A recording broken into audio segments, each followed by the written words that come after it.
Eli oletetaan, että yrityksellä on tämmöinen yleinen sähköpostiosoite käytössä esimerkiksi nettisivuilla, josta halutaan sitten lähettää eteenpäin kaikki tulleet viestit oikealle henkilölle.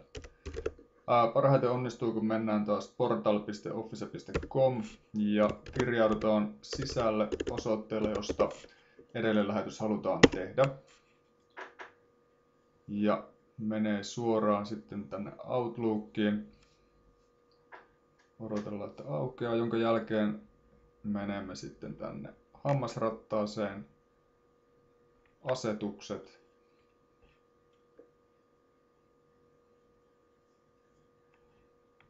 Ja täällä oikealla nähdäänkin heti jo, että lähetä sähköpostisi edelleen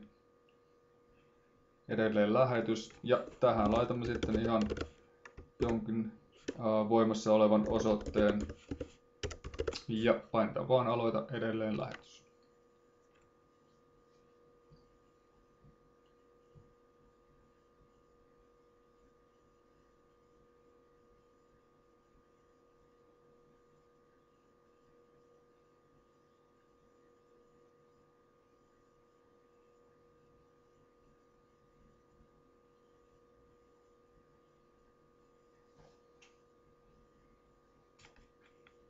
Ja näin se on sen tehnyt.